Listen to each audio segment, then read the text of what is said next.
Hello YouTube, how to avoid blossom and rot and late blight of tomatoes. One simple tip. Harvest time is coming. Tomatoes have already started, and in some regions, and especially in greenhouses, they have already grown to quite a decent size. A horticultural expert shared her key tip for growing tomatoes. In her opinion, in order to avoid rot and late blight, the main thing is to observe a strict watering regimen.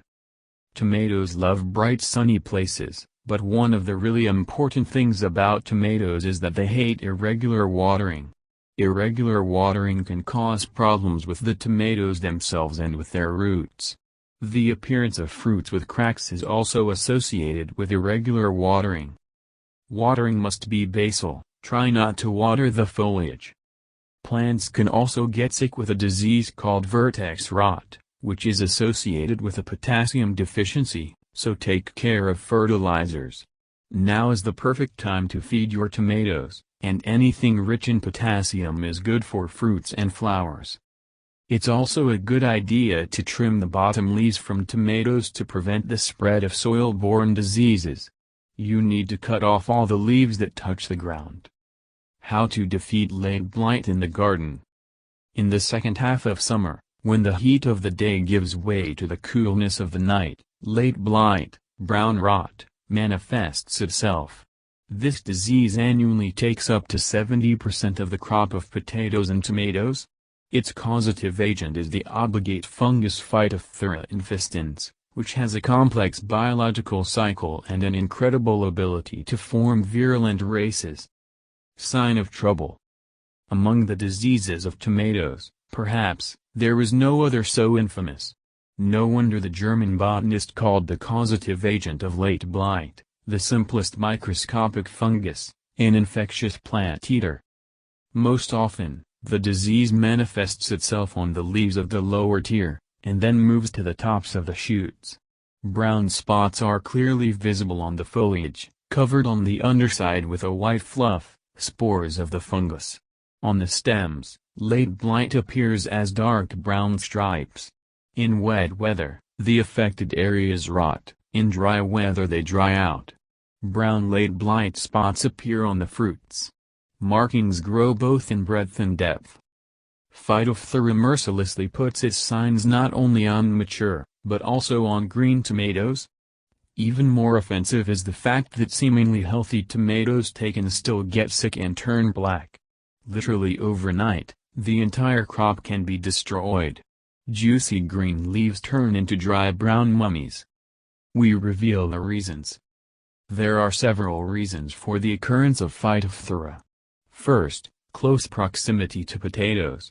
Both of these plants, as you know, belong to the nightshade family, and therefore they have the same ailments.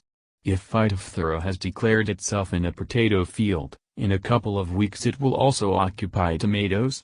Therefore, be careful. You notice something is wrong, take action immediately. Also, do not plant tomatoes near eggplants and physalis. Secondly, the appearance of Phytophthora is facilitated by the thickening of the plantings, and hence the poorer ventilation of the plants. Thirdly, sharp changes in night and day temperatures negatively affect. In July to August it is still hot during the day and cold at night. Timely protection. To limit the harmfulness of late blight, it is necessary to take timely protective measures. And not when the disease is already, as they say, at the gate. You need to think about the health of tomatoes as soon as the seeds are sown. 1.5–2 weeks before planting the seedlings in the ground, spray the seedlings with 1% Bordeaux liquid or fungicide. 15–20 days after planting, carry out another treatment of tomatoes with any contact systemic fungicide. The treatment of plants with growth regulators also gives good results. They increase the immunity of tomatoes and, accordingly, disease resistance. And henceforth it is necessary to monitor the health of plants. Under favorable conditions, the pathogenic fungus multiplies rapidly. At temperatures below +10 degrees and above +28–30, the disease practically does not develop. Therefore, If tomatoes grow in a greenhouse, periodically arrange a steam room for them. Only, of course, not during flowering. On a sunny day, close all windows and doors and keep it that way for several hours, and then ventilate well. Do not breed damp. Contributes to the development of phytophthora and high humidity, so water the tomatoes only, under the root. Do not breed rot. Dampness can provoke an outbreak of phytophthora and excess nitrogen. After the disease has already put its marks on the plant, it is very difficult to change the situation. While the tomatoes are green, they can be treated with fungicides that protect against late blight. But as soon as the fruits begin to turn brown, ripen, it is better to refuse chemistry. Switch to Bordeaux mixture, 1 time per week. It does not penetrate into plants and, accordingly, does not enter the human body. The composition of copper-containing fungicides includes copper, so any treatment with such preparations for tomatoes is only beneficial.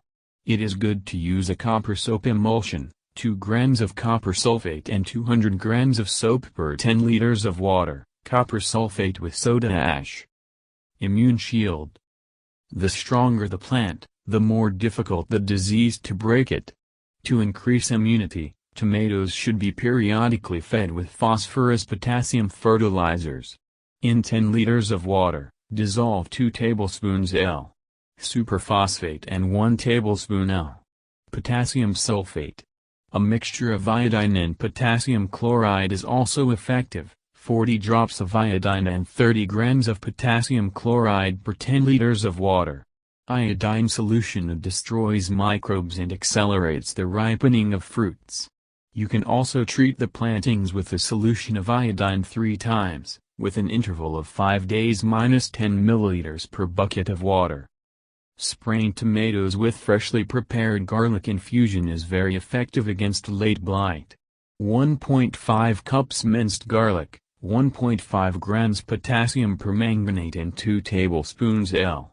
grated laundry soap, dissolve in 10 liters of water, stir, strain and process the bushes, spending 100 to 150 grams of the mixture on each.